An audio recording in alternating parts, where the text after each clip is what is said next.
প্রত্যেকের জীবনেই সমস্যা আসা যাওয়া করে, আর প্রত্যেক মানুষ সমস্যা আসার পর তার সমাধান খুঁজতে উঠে পড়ে লাগেন। কিন্তু যখনই সমস্যার সমাধান হয়ে যায়, আমরা সুপ্রসন্ন হয়ে যাই এবং অসাবধানও হয়ে যাই। আমাদের মনে হয় যে আমরা সম্পূর্ণরূপে সমস্যার অন্ত করেছি, কিন্তু কোথাও না কোথাও একটা ছোট্ট বীজ রয়েই যায়, আর সেই বীজ আমাদের অসাবধানতার ছত্রছায়ায় বড় হতে থাকে, আর তারপর মহা সংকট হয়ে আবার আমাদের উপর আক্রমণ করে। এই সংকট যে কোনো রূপে আসতে পারে, কোনো শত্রুর রূপেও আসতে পারে, বা কোনো মহামারীর রূপেও আসতে পারে। সেই জন্য সবসময় সাবধান থাকাই উচিত, কারণ অসাবধান হলে কি হয়, আমাদের সুরক্ষা চক্রে একটা ছেদ উৎপন্ন হয়, আর আমাদের শেষ করতে পারে এমন এক বাণ সেই ছেদ বিন্দু হয়ে আমাদের হৃদয়ে প্রবেশ করতে পারে। তাই যে কোনো সমস্যার সমাধান করুন, জয়ী হন, উৎসবও পালন করুন, কিন্তু সাবধানে থাকবেন। আসুন আর আমার সাথে ভালোবেসে বলুন, রাধা রাধা। কর্ম, ধর্ম আর কর্তব্য, এই তিনটি একে অপরের সাথে জড়িত, আর অনেক সময় এই তিনটি পালন করতে করতে আমাদের সেই ব্যক্তির সামনে গিয়ে দাঁড়াতে হয়, তার বিরুদ্ধেই যেতে হয়, যাকে আমরা সব থেকে বেশি ভালোবাসি। কিন্তু সেইখানে এই যুদ্ধ কোনো ব্যক্তিগত যুদ্ধ থাকে না, এ হলো কর্ম, ধর্ম আর কর্তব্যের যুদ্ধ। এটা সরল নয়, অত্যন্ত কঠিন হয় তার সম্মুখীন হওয়া যাকে আমরা সব থেকে বেশি সম্মান করি। কিন্তু আমাদের তো আমাদের ধর্মের পথে চলতেই হবে, কারণ আমরা কর্মবদ্ধ, কর্তব্যবদ্ধ, আর এটাই করা উচিত। শুধু এটুকু মনে রাখবেন, যদি আপনার উদ্দেশ্য শুভ হয়, আপনার ভাবনা শুভ হয়, আপনি যদি কর্ম, ধর্ম আর কর্তব্যের পথে অগ্রসর হন, তাহলে এই প্রক্রিয়াতে যদি আপনাকে আপনার আরাধ্যেরও সামনে দাঁড়াতে হয়, তাহলেও আপনার কোনো ক্ষতি হবে না। তাহলে আসুন আর আমার সাথে ভালোবেসে বলুন, রাধা রাধা। মানুষের কোন বিষয়ে অহংকার থাকে? সময়, ক্ষমতা, শরীর আর সম্পত্তি। আর এই চারটেই সর্বদা সঙ্গে থাকে না। কি বিচিত্র ব্যাপার! আপনি নিজেই দেখুন, সময় আজ ভালো হলেও কাল অবশ্যই খারাপ হতে পারে। ক্ষমতা আজ আপনার থাকলেও কাল তা নাও থাকতে পারে। এই শরীরটা তো নশ্বরই বটে। যত আপনি বার্ধক্যের দিকে অগ্রসর হবেন, দুর্বল হতে থাকবেন, সৌন্দর্য ক্ষীণ হতে থাকবে। আর সম্পত্তি আজ আপনার, কাল অন্য কারোর হয়ে যাবে। আর এই সমস্ত নশ্বর জিনিসে মন কেন্দ্রীভূত করতে করতে ব্যক্তি ভুলে যান সেই বিষয়গুলি যা সর্বদা আপনার সাথে থাকবে, আপনার ঢাল হবে, আপনার সম্বল হয়ে থাকবে। আর তা হল আপনার স্বভাব, বুদ্ধি, সৎসঙ্গ আর খাঁটি সম্পর্ক। নিজের স্বভাব শীতল রাখুন, কর্মে বুদ্ধির পরিচয় দিন, সর্বদা ভালো মানুষের সাথে সময় কাটান, আর খাঁটি সম্পর্ক সর্বদা পালন করুন। জীবনে সর্বদা সুখী হবেন। রাধা রাধা। আমরা কর্ম করি, আর সেই কর্ম অনুসারে আমাদের তার ফল প্রাপ্ত হয়। এখন এই কর্ম আরো শ্রেষ্ঠ হতে থাকে, আমরা আরো প্রেরিত হতে থাকি। তার জন্য আমরা বড় বড় জ্ঞানীদের থেকে প্রভাবশালী, প্রেরণাদায়ক ব্যক্তির সাথে দেখা করার চেষ্টা করি, দেখা করিও। নিজের কর্মের বিষয়ে বিচার করি, আলোচনা করি, তাই তো? কারণ আমাদের কাজ দেখে তাতে বিশেষ মতামত সামনে থাকা ব্যক্তি দিতে পারে। কিন্তু এই পুরো চক্রতে সংসারের সব থেকে গুরুত্বপূর্ণ ব্যক্তির সাথে কথা বলতে আমরা ভুলেই যাই। আপনি কি জানেন সংসারের সব থেকে গুরুত্বপূর্ণ ব্যক্তি কে? স্বয়ং আপনি। হ্যাঁ, আপনি সে। আপনি জীবিত আছেন, তাই এই সংসার জীবিত আছে। আপনি হলেন আপনার সমস্ত কর্মের কেন্দ্র। তাই এবার থেকে প্রতিদিন একটু সময় নিজের জন্য বের করে নিজের সাথে কথা বলুন। নিজেকে বুঝুন, নিজের কর্মকে বুঝুন। কিছু প্রশ্ন আসবে, কিছুর উত্তর পাবেন। আরও কিছু প্রশ্ন আসবে যার উত্তর আপনি অবশ্যই পাবেন, কিন্তু এটা করবেন অবশ্যই, নয়তো আপনি এই সংসারের সব থেকে গুরুত্বপূর্ণ ব্যক্তির সাথে দেখা করার সুযোগই হারিয়ে ফেলবেন। এবার বলুন, আপনি কি এরকম চাইবেন? রাধা রাধা। প্রেম, ঘৃণা, এই দুই হলো একই শব্দ। কিভাবে? দেখুন না, দুটোতেই আড়াই অক্ষর রয়েছে। দুটোই হলো সেই অনুভূতি যা আমাদের মনের সাথে জড়িত, আর এই দুই অনুভূতির সাথেই জড়িত মানুষ আমাদের জন্য গুরুত্বপূর্ণ। পার্থক্য শুধু এটাই যে প্রেম পায় সম্মান আর ঘৃণাকে করা হয় অবজ্ঞা। এরকম কেন? কারণ প্রেম হলো সেই অনুভূতি যেখানে মানুষ সব কিছু দিয়ে দিতে চায়, সব কিছু লুটিয়ে দিতে চায়। সেখানে ঘৃণা হলো এমন অনুভূতি যেখানে মানুষ সব কিছু কেড়ে নিতে চায়, সব কিছু জিতে নিতে চায়। তাও প্রেমের অনুভূতি কখনো আপনাকে হারতে দেয় না, আর ঘৃণার অনুভূতি কখনো আপনাকে জিততে দেয় না। এবার কি করবেন আপনি? একটাই জীবন। ঘৃণার সাথে বাঁচবেন নাকি প্রেমের সাথে? আমি তো প্রেমকেই চয়ন করব। রাধা রাধা। পাওয়া এবং হারিয়ে ফেলা, এই দুই হলো জীবনের অভিন্ন অঙ্গ। আমরা যেমন কিছু পেয়ে থাকি, তেমন কিছু হারিয়েও থাকি। কিছু স্বপ্ন সার্থক হয়, আবার কিছু লক্ষ্য অপূর্ণই থেকে যায়। জীবনে এটা হয়েই থাকে, প্রত্যেকের জীবনেই এটা হয়ে থাকে। কিন্তু কারোর সাথে দেখা হলে আমরা কি ধরনের কথা বলি? আমরা সেই কথাই বলি যা আমরা হারিয়েছি। নিজেও দুঃখ পাই, আবার সামনের মানুষটাকেও দুঃখ দিই।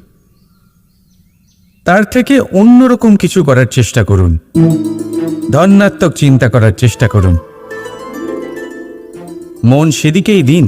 স্মরণ শুধুমাত্র তাকেই করুন, গুরুত্ব তাকেই দিন যিনি আপনার কাছে রয়েছেন। যিনি আপনার কাছে নেই তার আশায় কষ্ট কেন পাচ্ছেন আপনি? সেগুলিকেই প্রাধান্য দিন যা আজ এখন বর্তমানে আপনার কাছে রয়েছে। যেমন আমি কংস মামাকে স্মরণ করি না, যিনি আমার ছেলেবেলা নষ্ট করে দিয়েছেন। আমি স্মরণ করি আমার যশোদা মাকে, আমার বলরাম দাদাকে, আমার রাধাকে, যারা আমার জীবনকে ভরিয়ে তুলেছেন। আপনিও ঠিক এটাই করুন, আর আমার সাথে ভালোবেসে বলুন, রাধা রাধা। কথায় বলা হয়, জীবনে ভালোবাসাই হলো সুখের মূল। এটা সত্য। এবার প্রশ্ন হলো এটাই যে এই ভালোবাসা কার সাথে করা উচিত? যদি আপনি কিছুক্ষণের জন্য সুখ পেতে চান, তাহলে ভালোবাসুন নিজের রুচি মতো। যদি আপনি কিছুদিনের জন্য সুখ পেতে চান, ভালোবাসুন নিজের বন্ধুদের। যদি আপনি কয়েক মাসের জন্য, কয়েক বছর বা অনেক বছরের জন্য সুখী হতে চান, তাহলে ভালোবাসুন নিজের পরিবারকে, মাতা পিতা, নিজের সন্তান, স্বামী স্ত্রী, নিজের আত্মীয়দের। কিন্তু যদি আপনি চিরকালের জন্য সুখী হতে চান, তাহলে ভালোবাসতে হবে শুধু নিজের কর্মগুলিকে। কারণ সম্পর্ক যেমনই হোক না কেন, কখনো না কখনো ভেঙে যাবেই। এই সংসার হলো এমনই যে যাদের সঙ্গ আমরা পাই, তাদের সঙ্গ একদিন ত্যাগ করতে হয়। শুধু কর্মই হলো এমন এক সঙ্গ যা কখনো আপনাকে ত্যাগ করবে না। আপনার মৃত্যুর পরেও এই কর্ম আপনাকে বাঁচিয়ে রাখবে। তাই সবসময় মনে রাখবেন, এই কর্ম ধর্ম মনে করে পালন করা উচিত। জীবনের শেষ মুহূর্ত পর্যন্ত কর্মকে ভালোবাসুন। জীবনের শেষ মুহূর্ত পর্যন্ত সুখে থাকবেন। আর আমি তো সবসময় বলি, শুধু কর্ম করতে থাকো, ফলের চিন্তা করো না। তাহলে আসুন আর আমার সাথে ভালোবেসে বলুন, রাধা রাধা। সদিচ্ছা। দেখতে গেলে 3 অক্ষরে তৈরি এই শব্দ, কিন্তু সমস্ত ত্রিলোক তার উপরেই আধারিত। আপনি এই সংসারে এসেছেন, তখন অবশ্যই শ্বাস নেবেন, কিন্তু তার বদলে আপনাকে কিছু তো দিতেই হবে। আপনার উপর নির্ভর করছে আপনি কি দেবেন। কি দেবেন এই সংসারকে, এই সমাজকে, নিজের পরিবারকে, আর তার বদলে কি নেবেন? যশ নাকি অপযশ? দেখুন, এক ছিল রাবণ, যে কিনা সমুদ্র পার করল সীতাকে অপহরণ করার জন্য, আর এক ছিলেন রামচন্দ্র, যিনি সমুদ্র পার করেছিলেন, সেতু বানিয়ে গিয়েছিলেন সীতাকে ফিরিয়ে নিয়ে আসার জন্য। দুজনেই সমুদ্র পার করেছিলেন, শুধু পার্থক্য ছিল সদিচ্ছাকে বোঝার, লক্ষ্যের। অনেক মানুষের যাত্রা একরকম হতেই পারে, কিন্তু আনন্দ তখনই লাভ করবেন যখন লক্ষ্য শুভ হবে, মহান হবে। এই লক্ষ্য দিয়ে এই সংসারের কল্যাণ হবে এবং মানুষের সম্মান হবে। যদি আপনার সংকল্প উচিত হয়, তাহলে আপনার লক্ষ্য উচিতই হবে, নয়তো শুধুমাত্র বিনাশ হবে। আর উচিত এটাই হবে যে বিনাশের হাত থেকে যেন নিজেকে বাঁচানো যায়, কি বলেন? তাই জীবনে যে লক্ষ্য স্থির করছেন, মনে রাখবেন তা যেন শুভ লক্ষ্য হয়। যদি এরকম হয়, তাহলে আপনার যাত্রা, আপনার জীবন দুটোই শুভময় হবে। আসুন আর আমার সাথে ভালোবেসে বলুন, রাধা রাধা।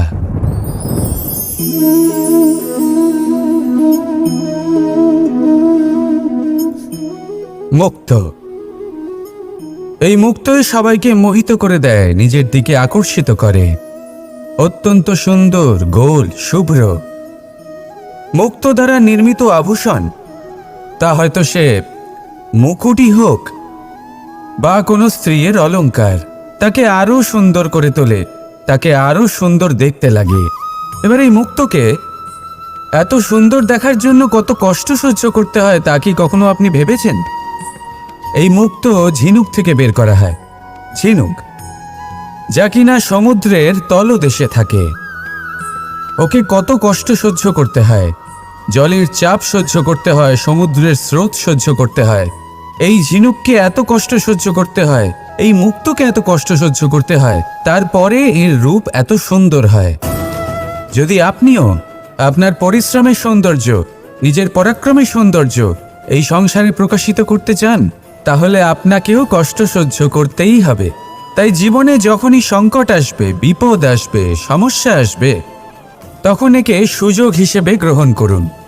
কারণ এই বিপদের সাথেই লড়াই করে আপনি মুক্তর মতোই পরিশুদ্ধ হয়ে উঠবেন।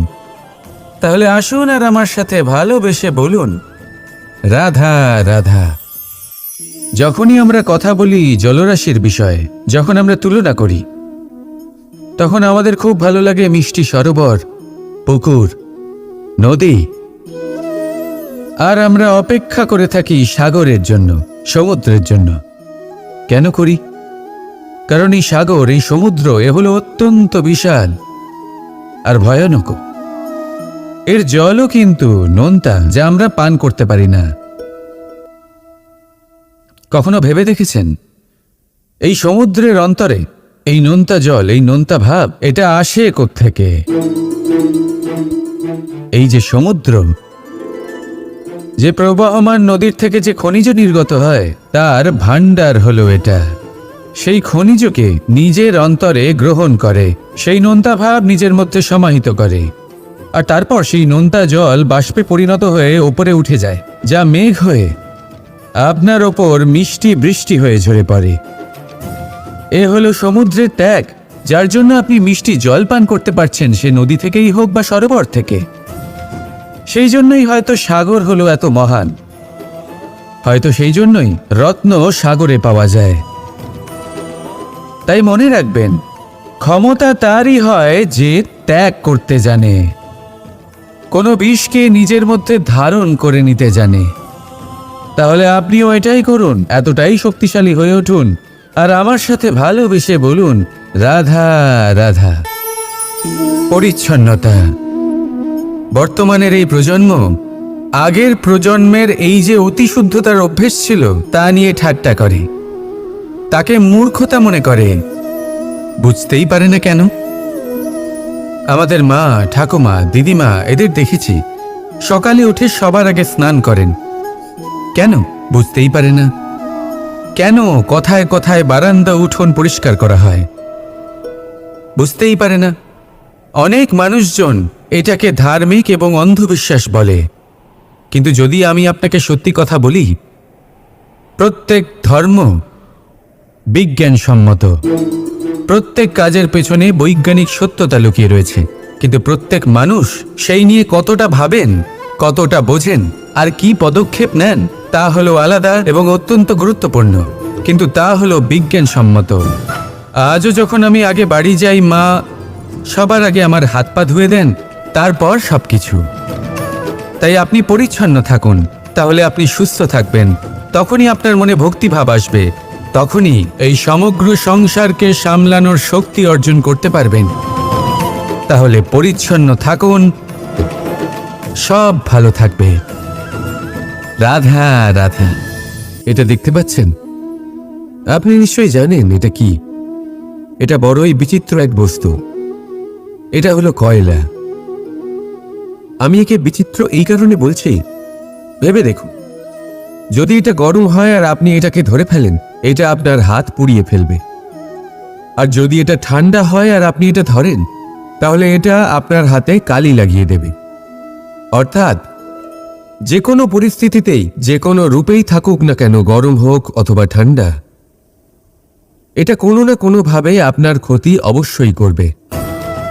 এরকমই হয় খারাপ মানুষজন, বদসঙ্গ, ঠিক কয়লার মতো।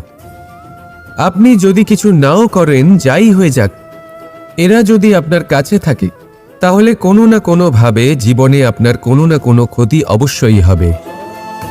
তাই নিজের জীবনে সবসময় সঙ্গতের নির্ণয় অত্যন্ত ভেবেচিন্তে করবেন। রাধা রাধা। ইচ্ছে, সিদ্ধান্ত আর নিশ্চয়তা, এই শব্দগুলো আমরা আমাদের জীবনে অনেকবার শুনেছি, তাই না? জীবনে অনেক সময় অনেক কিছু পেতে খুবই ইচ্ছে করে, কিন্তু শুধু ইচ্ছে হলেই কি সবকিছু পাল্টায়? সবকিছু পাওয়া যায়? অনুর্বর জমিতে বাস করা ব্যক্তির মনে ইচ্ছে হয় যেন সে শীতল জল পায়, কিন্তু সে পায় না। যে এক কুয়ো খোঁড়ার সিদ্ধান্ত নিয়েছে, সে মাটি খোঁড়ার জন্য কোদাল অবশ্যই পেয়ে যায়। আর যে নিশ্চিত করে নিয়েছে, সে দেরি করে হলেও সেই শীতল জল অবশ্যই পেয়ে যায়। তাই জীবনে কেবল ইচ্ছে করবেন না, সিদ্ধান্ত নিন আর তারপর নিশ্চিত করুন, সব পেয়ে যাবেন। আর ভালোবেসে বলুন, রাধা রাধা। স্বপ্ন আর লক্ষ্য একই মনে হয়। এই দুইয়েরই কথা মানুষ কল্পনা করেন, এই দুই মানুষ অর্জন করতে চান। আর এই দুই পূর্ণ হলে মানুষ নিজেকে অত্যন্ত ভাগ্যবান বলে মনে করেন। কিন্তু এই দুইয়ের মধ্যে পার্থক্য আছে। পার্থক্য এই যে স্বপ্নের জন্য বিনা পরিশ্রমের ঘুম দরকার হয়, আর লক্ষ্যের জন্য বিনা ঘুমের পরিশ্রম। যে ব্যক্তি ঘুমের মধ্যে স্বপ্ন দেখতে থাকেন, জেগে ওঠার পর তার হাত খালি থেকে যায়। আর যে ব্যক্তি পরিশ্রম করেন, শয়নকালেও তার হাত তার লক্ষ্যেই থাকে। তাই যদি স্বপ্নও দেখতে হয়, তাহলে লক্ষ্য জেনে পরিশ্রম করুন আর ভালোবেসে বলুন, রাধা রাধা। জীবনে কিছু করে দেখাতে হলে আকাশের সেই সীমা ছুঁতে হবে যে সীমা ছোঁয়ার কথা আপনি কখনো ভাবতেও পারেন না। তাহলে নিজের মধ্যে এই তিনটি গুণ সম্মিলিত করুন।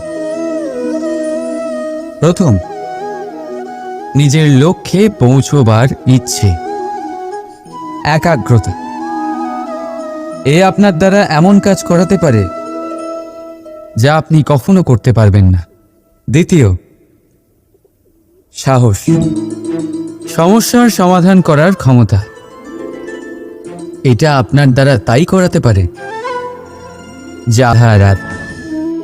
মানুষের একটা বিশেষ প্রবৃত্তি হল তারা কখনো নিজেকে নিয়ে সন্তুষ্ট হন না, কখনো নিজেকে নিয়ে প্রসন্ন হন না। যা আছে তার থেকে বেশি পেতে চান, যা পেয়ে গেলেন তার থেকে আরো বেশি পেতে চান। নিজেদের জীবনে বদল, পরিবর্তন আনতে চান। আর এই প্রবৃত্তি এই সংসারের সবচেয়ে মহান, কারণ এই প্রবৃত্তির জন্যই সংসারের বিকাশ হয়। কিন্তু এই বদলের জন্য মানুষ তার খোঁজে থাকেন যা তার জীবনে বদল আনতে পারবে, তাকে পথ দেখাতে পারবে, তার জীবনে পরিবর্তন আনতে পারবে। আর তাই মানুষ সংসার জুড়ে তাকেই খোঁজেন যিনি তার পাশেই আছেন।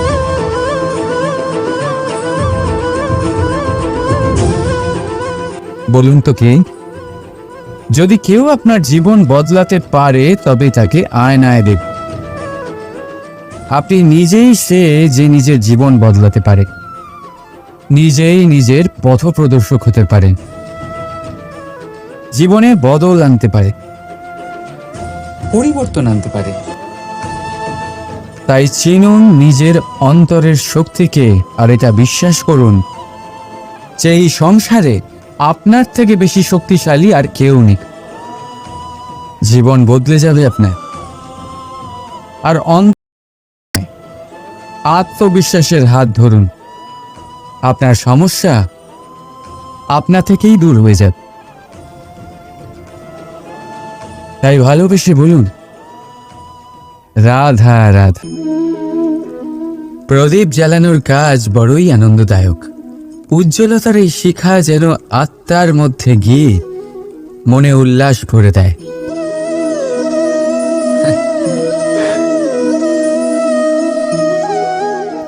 এই আমি কি করলাম? আমি একে নিভিয়ে দিলাম, অথচ এই দিয়েই আমি অন্য প্রদীপগুলি জ্বালিয়েছিলাম। কারণ যতক্ষণ এই শিখা অন্য প্রদীপগুলিকে জ্বালাচ্ছিল ততক্ষণ এই নিজেও জ্বলছিল।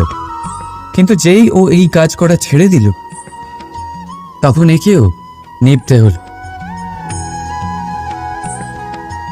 বুঝলেন?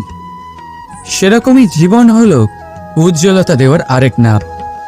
যদি জীবনে শুভ কাজ করেন, অপরের উপকার করে, অন্যদের সহায়তা করে, তাহলেই জীবিত থাকবেন। আর যেদিন এই কাজ করা আপনি বন্ধ করে দেবেন, শ্বাস প্রশ্বাস নেওয়া সত্ত্বেও মৃত হয়ে যাবেন। তাই যতক্ষণ শ্বাস চলছে আশারূপী উজ্জ্বলতা ছড়াতে থাকুন। বিশ্বাস করুন, মৃত্যুর পরেও আপনি অমর থাকবেন। তাই ভালোবেসে বলুন, রাধা রাধা। যবে থেকে জীব প্রাণের অস্তিত্ব পেয়েছে তবে থেকেই আরো একটি শব্দ জন্ম লাভ করেছে, সংঘর্ষ। জন্মলগ্ন থেকেই মানুষকে বাঁচার জন্য সংঘর্ষ করে যেতে হয়। কখনো নিজের লক্ষ্যে পৌঁছবার জন্য সংঘর্ষ করতে হয়, আর কখনো যা পেয়েছেন তাকে রক্ষার জন্য সংঘর্ষ করতে হয়। কিন্তু প্রত্যেকে একই অভিযোগ করে যে সংঘর্ষ করার সময় ভীষণ কষ্ট হয়। আপনি যোদ্ধা হলে প্রহার আপনাকে সহ্য করতেই হবে। সাঁতার শিখতে হলে জলে আপনাকে প্রবেশ করতেই হবে।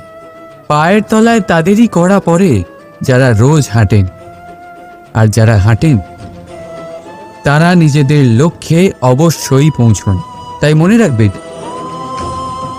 জীবন ততক্ষণই আছে যতক্ষণ কর্ম করবেন। তাই সংঘর্ষ করতে থাকুন, কষ্ট ভুলে যান, আর আমার সাথে ভালোবেসে বলুন, রাধা রাধা। মানুষ সর্বদা ফলাফলের কথা ভাবে, যে আমি যা করতে চলেছি তার ফল কি হবে, তার পরিণাম কি হবে। কিন্তু এর চিন্তা কেন? কারণ কর্ম যদি শুভ হয় তাহলে তার পরিণাম খারাপ হতেই পারে না। শুভ চিন্তা নিয়ে যারা কর্ম করেন তাদের ফলের চিন্তা কিসের? যারা ফুল বিক্রি করেন তাদের মাঝে সাঝে কাঁটা নিশ্চয়ই ফোটে, কিন্তু সুগন্ধ তাদের হাতে থেকেই যায়।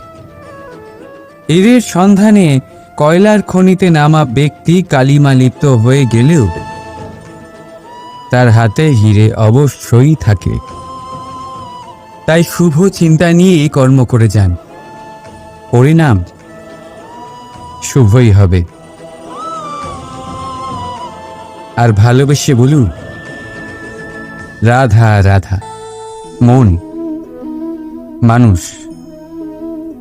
মান, এই তিনেরই প্রারম্ভ ম দিয়ে হয়, তাই না? কিন্তু আজ আমরা কথা বলবো মানের বিষয়। মানই সেই ভাব যা আমাদের মনকে সন্তুষ্ট করে। এই কলসিতে ভরা জলের মতন, যে জল এই পাত্রতে থাকার দরুন এর অস্তিত্ব বজায় থাকে। এবার মান থেকে আসে আত্মসম্মান আর অভিমান, আর এই দুইয়ের মধ্যে তফাৎ অনেক। যে জল এই পাত্রের মধ্যে সংরক্ষিত তা হলো আত্মসম্মান, যা আমাদের মনের সম্বল, অবলম্বন, যা এই পাত্রের মধ্যে শীতল থাকে আর যিনি পান করেন তাকেও শীতল রাখে। আর যে জল এই পাত্রের বাইরে উতলে পড়ে তা হলো অভিমান, যা বাইরের উত্তাপে বাষ্প হয়ে উবে যায়। সর্বদা মনে রাখবে, আত্মসম্মান আপনাকে দৃঢ় করে, আপনাকে শক্তি প্রদান করে, আর অভিমান আপনাকে দুর্বল করে দেয়। তাহলে কি হতে চান আপনি? আত্মসম্মানী নাকি অভিমানী? সিদ্ধান্ত আপনার। রাধা রাধা। সমস্যা, প্রত্যেকের জীবনেই সমস্যা আসা যাওয়া করে, আর প্রত্যেক মানুষ সমস্যা আসার পর তার সমাধান খুঁজতে উঠে পড়ে লাগেন। কিন্তু যখনই সমস্যার সমাধান হয়ে যায় আমরা সুপ্রসন্ন হয়ে যাই এবং অসাবধানও হয়ে যাই। আমাদের মনে হয় যে আমরা সম্পূর্ণরূপে সমস্যার অন্ত করেছি, কিন্তু কোথাও না কোথাও একটা ছোট্ট বীজ রয়েই যায়, আর সেই বীজ আমাদের অসাবধানতার ছত্রছায়ায় বড় হতে থাকে, আর তারপর মহা সংকট হয়ে আবার আমাদের উপর আক্রমণ করে। এই সংকট যে কোনো রূপে আসতে পারে, কোনো শত্রুর রূপেও আসতে পারে, বা কোনো মহামারীর রূপেও আসতে পারে। সেই জন্য সবসময় সাবধান থাকাই উচিত, কারণ অসাবধান হলে কি হয়, আমাদের সুরক্ষা চক্রে একটা ছেদ উৎপন্ন হয়, আর আমাদের শেষ করতে পারে এমন এক বাণ সেই ছেদ বিন্দু হয়ে আমাদের হৃদয়ে প্রবেশ করতে পারে। তাই যে কোনো সমস্যার সমাধান করুন, জয়ী হন, উৎসব পালন করুন, কিন্তু সাবধানে থাকবেন। আসুন আর আমার সাথে ভালোবেসে বলুন রাধা রাধা। কর্ম, ধর্ম আর কর্তব্য, এই তিনটি একে অপরের সাথে জড়িত, আর অনেক সময় এই তিনটি পালন করতে করতে আমাদের সেই ব্যক্তির সামনে গিয়ে দাঁড়াতে হয়, তার বিরুদ্ধেই যেতে হয় যাকে আমরা সব থেকে বেশি ভালোবাসি। কিন্তু সেইখানে এই যুদ্ধ কোনো ব্যক্তিগত যুদ্ধ থাকে না, এ হলো কর্ম, ধর্ম আর কর্তব্যের যুদ্ধ। এটা সরল নয়, অত্যন্ত কঠিন হয় তার সম্মুখীন হওয়া যাকে আমরা সব থেকে বেশি সম্মান করি। কিন্তু আমাদের তো আমাদের ধর্মের পথে চলতেই হবে, কারণ আমরা কর্মবদ্ধ, কর্তব্যবদ্ধ, আর এটাই করা উচিত। শুধু এটুকু মনে রাখবেন, যদি আপনার উদ্দেশ্য শুভ হয়, আপনার ভাবনা শুভ হয়, আপনি যদি কর্ম, ধর্ম আর কর্তব্যের পথে অগ্রসর হন, তাহলে এই প্রক্রিয়াতে যদি আপনাকে আপনার আরাধ্যেরও সামনে দাঁড়াতে হয়, তাহলেও আপনার কোনো ক্ষতি হবে না। তাহলে আসুন আর আমার সাথে ভালোবেসে বলুন রাধা রাধা। মানুষের কোন বিষয়ে অহংকার থাকে? সময়, ক্ষমতা, শরীর আর সম্পত্তি। আর এই চারটেই সর্বদা সঙ্গে থাকে না। কি বিচিত্র ব্যাপার! আপনি নিজেই দেখুন। সময় আজ ভালো হলেও কাল অবশ্যই খারাপ হতে পারে। ক্ষমতা আজ আপনার থাকলেও কাল তা নাও থাকতে পারে। এই শরীরটা তো নশ্বরই বটে। যত আপনি বার্ধক্যের দিকে অগ্রসর হবেন, দুর্বল হতে থাকবেন, সৌন্দর্য ক্ষীণ হতে থাকবে। আর সম্পত্তি আজ আপনার, কাল অন্য কারোর হয়ে যাবে। আর এই সমস্ত নশ্বর জিনিসে মন কেন্দ্রীভূত করতে করতে ব্যক্তি ভুলে যান সেই বিষয়গুলি যা সর্বদা আপনার সাথে থাকবে, আপনার ঢাল হবে, আপনার সম্বল হয়ে থাকবে। আর তা হল আপনার স্বভাব, বুদ্ধি, সৎসঙ্গ আর খাঁটি সম্পর্ক। নিজের স্বভাব শীতল রাখুন, কর্মে বুদ্ধির পরিচয় দিন, সর্বদা ভালো মানুষের সাথে সময় কাটান, আর খাঁটি সম্পর্ক সর্বদা পালন করুন। জীবনে সর্বদা সুখী হবেন। রাধা রাধা। আমরা কর্ম করি, আর সেই কর্ম অনুসারে আমাদের তার ফল প্রাপ্ত হয়। এখন এই কর্ম আরো শ্রেষ্ঠ হতে থাকে, আমরা আরো প্রেরিত হতে থাকি। তার জন্য আমরা বড় বড় জ্ঞানীদের থেকে প্রভাবশালী, প্রেরণাদায়ক ব্যক্তির সাথে দেখা করার চেষ্টা করি। দেখা করিও, নিজের কর্মের বিষয়ে বিচার করি, আলোচনা করি। তাই তো, কারণ আমাদের কাজ দেখে তাতে বিশেষ মতামত সামনে থাকা ব্যক্তি দিতে পারে। কিন্তু এই পুরো চক্রতে সংসারের সব থেকে গুরুত্বপূর্ণ ব্যক্তির সাথে কথা বলতে আমরা ভুলেই যাই। আপনি কি জানেন সংসারের সব থেকে গুরুত্বপূর্ণ ব্যক্তি কে? স্বয়ং আপনি। হ্যাঁ, আপনি সে। আপনি জীবিত আছেন, তাই এই সংসার জীবিত আছে। আপনি হলেন আপনার সমস্ত কর্মের কেন্দ্র। তাই এবার থেকে প্রতিদিন একটু সময় নিজের জন্য বের করে নিজের সাথে কথা বলুন। নিজেকে বুঝুন, নিজের কর্মকে বুঝুন। কিছু প্রশ্ন আসবে, কিছুর উত্তর পাবেন। আরও কিছু প্রশ্ন আসবে যার উত্তর আপনি অবশ্যই পাবেন। কিন্তু এটা করবেন অবশ্যই, নয়তো আপনি এই সংসারের সব থেকে গুরুত্বপূর্ণ ব্যক্তির সাথে দেখা করার সুযোগই হারিয়ে ফেলবেন। এবার বলুন, আপনি কি এরকম চাইবেন? রাধা রাধা। প্রেম, ঘৃণা, এই দুই হলো একই শব্দ। কিভাবে? দেখুন না, দুটোতেই আড়াই অক্ষর রয়েছে। দুটোই হলো সেই অনুভূতি যা আমাদের মনের সাথে জড়িত। আর এই দুই অনুভূতির সাথেই জড়িত মানুষ আমাদের জন্য গুরুত্বপূর্ণ। পার্থক্য শুধু এটাই যে প্রেম পায় সম্মান আর ঘৃণাকে করা হয় অবজ্ঞা। এরকম কেন? কারণ প্রেম হলো সেই অনুভূতি যেখানে মানুষ সব কিছু দিয়ে দিতে চায়, সব কিছু লুটিয়ে দিতে চায়। সেখানে ঘৃণা হলো এমন অনুভূতি যেখানে মানুষ সব কিছু কেড়ে নিতে চায়, সব কিছু জিতে নিতে চায়। তাও প্রেমের অনুভূতি কখনো আপনাকে হারতে দেয় না, আর ঘৃণার অনুভূতি কখনো আপনাকে জিততে দেয় না। এবার কি করবেন আপনি? একটাই জীবন। ঘৃণার সাথে বাঁচবেন নাকি প্রেমের সাথে? আমি তো প্রেমকেই চয়ন করব। রাধা রাধা। পাওয়া এবং হারিয়ে ফেলা, এই দুই হলো জীবনের অভিন্ন অঙ্গ। আমরা যেমন কিছু পেয়ে থাকি, তেমন কিছু হারিয়েও থাকি। কিছু স্বপ্ন সার্থক হয়, আবার কিছু লক্ষ্য অপূর্ণই থেকে যায়। জীবনে এটা হয়েই থাকে, প্রত্যেকের জীবনেই এটা হয়ে থাকে। কিন্তু কারোর সাথে দেখা হলে আমরা কি ধরনের কথা বলি? আমরা সেই কথাই বলি যা আমরা হারিয়েছি। নিজেও দুঃখ পাই, আবার সামনের মানুষটাকেও দুঃখ দিই। তার থেকে অন্যরকম কিছু করার চেষ্টা করুন, ধনাত্মক চিন্তা করার চেষ্টা করুন। মন সেদিকেই দিন স্মরণ শুধুমাত্র তাকেই করুন, গুরুত্ব তাকেই দিন যিনি আপনার কাছে রয়েছেন। যিনি আপনার কাছে নেই তার আশায় কষ্ট কেন পাচ্ছেন আপনি? সেগুলিকেই প্রাধান্য দিন যা আজ এখন বর্তমানে আপনার কাছে রয়েছে।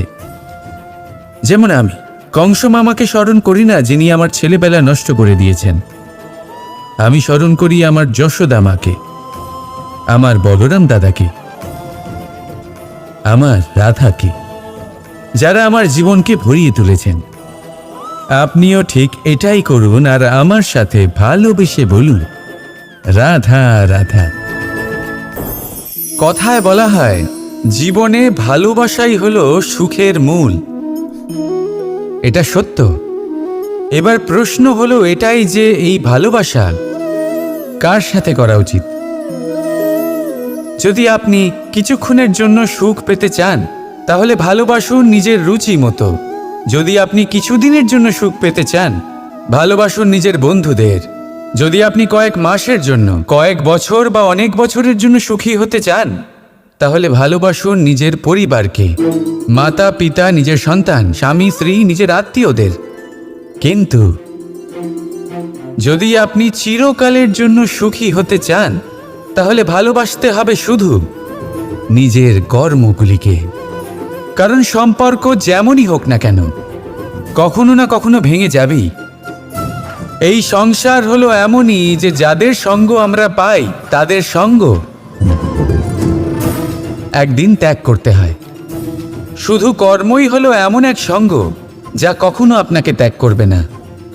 আপনার মৃত্যুর পরেও এই কর্ম আপনাকে বাঁচিয়ে রাখবে। তাই সবসময় মনে রাখবেন, এই কর্ম ধর্ম মনে করে পালন করা উচিত।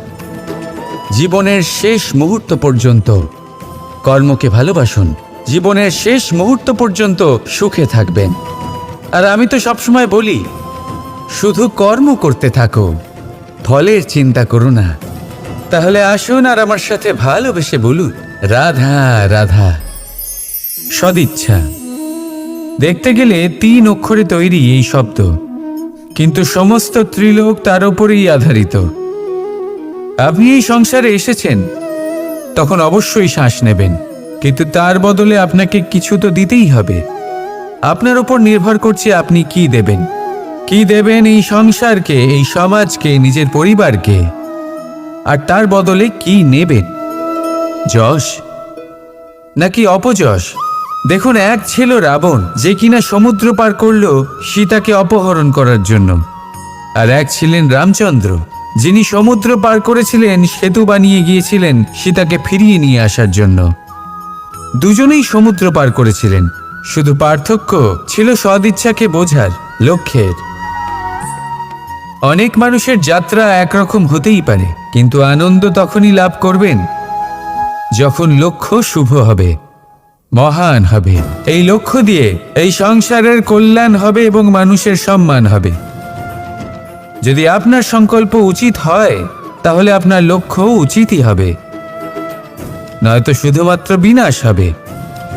আর উচিত এটাই হবে যে বিনাশের হাত থেকে যেন নিজেকে বাঁচানো যায়, কি বলেন? তাই জীবনে যে লক্ষ্য স্থির করছেন, মনে রাখবেন তা যেন শুভ লক্ষ্য হয়। যদি এরকম হয়, তাহলে আপনার যাত্রা, আপনার জীবন দুটোই শুভময় হবে।